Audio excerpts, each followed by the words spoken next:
A pergunta básica dessa aula é: vírus existem no mundo externo? Nós somos realmente atacados por vírus?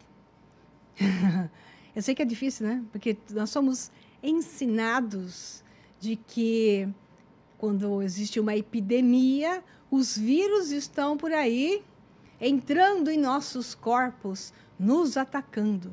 Então, eu vou tentar ser bem breve e fácil de entender. Eu vou ir mais fundo quando eu estiver no curso. Agora nós vamos mais leve, tá? Então, o que exatamente, como se comportam? Porque os centros de pesquisa, indústrias farmacêuticas e afim, e centros acadêmicos, né, adotaram a teoria de Pasteur e não a de Béchamp. O que isso tem a ver com vacinas? Então, eu vou fazer um raciocínio com vocês, que é um raciocínio mais histórico do que científico, embora com alguns aportes científicos, tá? E a solução desse enigma, ele está em outro campo. Eu demorei para montar isso aqui, que primeiro eu tinha que entender, de uma vez por todas, por que não há um ataque externo, e sim um ataque interno, algo que surge de dentro para fora.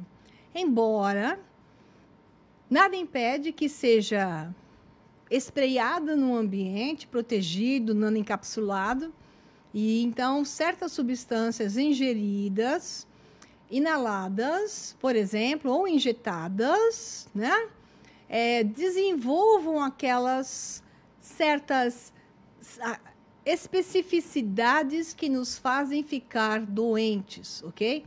Então, vamos por partes para poder entender essa coisa, que eu vou ter que ir devagar, porque eu sei que vocês, como todo mundo, têm um conceito distinto. Mas vamos olhar esse outro conceito, né? Mais de 100 anos atrás, eu vou fazer só um parênteses aqui, meio lúdico, Rudolf Steiner escreveu o seguinte, ele deu um alerta para a humanidade, porque Steiner estava dentro de grupos que foram criados para processos de manipulação mental. Então, ele esteve ele é da antroposofia, teve na teosofia por mais de 10 anos, e esses grupos todos, inclusive na Sociedade Thule, esses grupos todos foram criados de uma maneira ou outra, com um banco de dados interessantes, realmente muitos válidos, outros nem tanto, e o objetivo deles era aquela história de sempre. Quem patrocinou tinha um objetivo. E sempre quem patrocina grupos são os que têm dinheiro, e não os que não têm dinheiro, né? Então, muitos dos que se envolvem nesses grupos, às vezes eles são pessoas de competência e que entram com ingenuidade, outros entram já mais ou menos sabendo e pulam fora quando vem que a coisa é meio grave, que foi o caso de Steiner. Outros ficam e acham ótimo o centro de poder, a grana que rola e por aí vai, né? Então, andando aqui, ele disse a seguinte coisa, quando em 1917, 1917, acho que foi isso que ele escreveu, ele alertou sobre as vacinas. Ele disse o seguinte, com o ponto de vista dele, tire as palavrinhas, que é o perfil dele. No futuro, vamos eliminar a alma com remédios, sob o pretexto de um ponto de vista saudável. Haverá uma vacina pela qual o corpo humano será tratado o mais rápido possível, logo no nascimento, para que o ser humano não possa desenvolver o pensamento da existência da alma e do espírito. Aos médicos materialistas será confiada a tarefa de retirar a alma da humanidade. Como hoje as pessoas são uma vacina contra essa doença ou enfermidade, então, no futuro, as crianças serão vacinadas com uma substância que pode ser produzida juntamente de tal forma que as pessoas, graças a essa vacinação, ficarão imunes a serem submetidas à loucura da vida espiritual. Ele seria extremamente inteligente, mas não desenvolveria uma consciência. E esse é o verdadeiro objetivo de alguns círculos materialistas. Com essa vacina, você pode facilmente fazer com que o corpo etérico se perca no corpo físico. Uma vez que o corpo etérico seja separado, a relação entre o universo e o corpo etérico se tornaria extremamente instável e o homem se tornaria um autômato, pois o corpo físico do homem deve ser polido nessa terra pela vontade espiritual. Assim, a vacina se torna uma espécie de força arimânica. Arimã, que é demoníaca, né? O demônio do zoroastrismo. O homem não pode mais se livrar de um determinado sentimento materialista. Ele se torna materialista da constituição e não pode mais se elevar ao espiritual. Então, Steiner escreveu isso, se não me engano, foi em 1917. Por quê? Porque na época ele pegou a conspiração que já surgia através da história de injeta isso, injeta aquilo no corpo das pessoas, coloca flúor na água e por aí vai. O que já surgia como adições para impedir que a humanidade se desenvolvesse com toda a sua potencialidade. Por quê? Porque os grupos de controle nunca tiveram interesse em uma humanidade saudável e poderosa, um super-homem, como diria Nietzsche. Isso não convém. Convém pessoas doentes e submetidas a uma diminuição do seu potencial. Isso significa que tudo que foi feito foi para deixar a humanidade sempre suprimida e doente.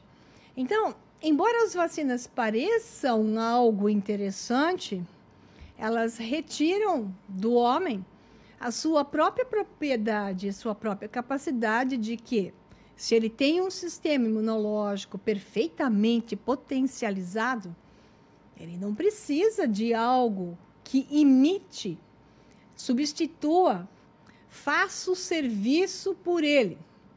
Novamente, lá vem um algoritmo. A humanidade não se desenvolve, o homem não se desenvolve, porque alguém sempre vem para fazer o serviço por ele.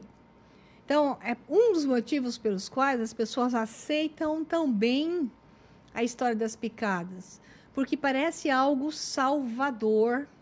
O mecanismo mental subconsciente é de salvação, porque é isso que foi implantado ao longo da história e foram criando-se evidências de vantagens, sumindo com as evidências, provas de total desvantagem. Então, quando você vê um resultado de que houve uma proteção, você não vê um resultado de quantos morreram, isso é histórico, não é de agora, de quantos morreram em função dessa coisa. Quantas pessoas ficaram doentes em função dessa coisa? Só se tem um número oficial, não que não se tenha os outros, só se tem um número oficial de quantos foram salvos provisoriamente, mas não quantos morreram em função. Obviamente, tem mais coisas para serem estudadas aqui. Não é só o conceito da injeção em si, e sim o que tem dentro da injeção em si. Quais substâncias estão contidas ali e por que foram colocadas. Então, o raciocínio é um pouquinho maior. Quando se fala de Pasteur e Béchamp, é necessário entender que o raciocínio não pode ser linear. Okay? Nunca pode ser só por causa disso ou só por causa daquilo que o raciocínio será falho.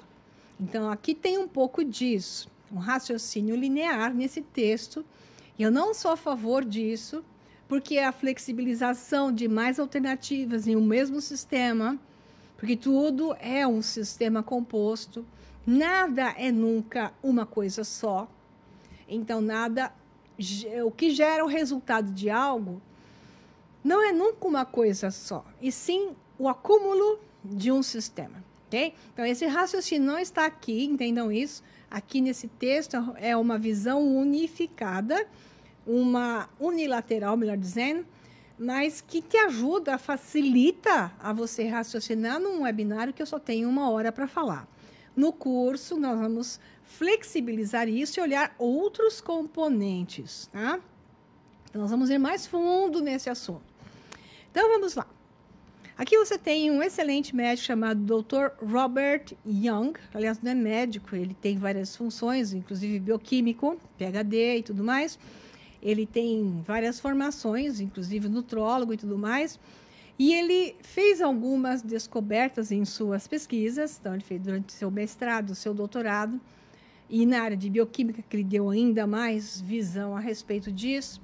Ele foi atrás daquilo que se chama por quê é necessário para que a humanidade seja saudável, de injetar coisas, né, no seu corpo. Então, será que aquilo que se chamou de teoria dos germes é de fato dessa maneira? Então, vamos usar os algoritmos. Eu usei um agora há pouco com vocês, vamos usar mais um. Qual é o mecanismo, que é o algoritmo pelo qual a humanidade está sempre dominada? Esse algoritmo se chama a ameaça externa. Tem vários. Um deles, e mais importante de todos, que se utiliza como mecanismo de obediência, é o perigo, a ameaça externa. Então, sobre esse algoritmo, se utilizam várias ferramentas. Tudo que estiver sobre esse algoritmo será abraçado pelos que eu chamo de donos do mundo, porque é muito útil para eles. Então, sempre é uma ameaça externa. Agora, os ETs vão vir nos jogar raios mortais, né? Então, essas ameaças externas fabricadas por eles tornou a humanidade sempre refém de alguém ou de algo, que é o outro algoritmo que vem aí, que eu sempre falo dele, alguém venha ou algo venha nos salvar, ok?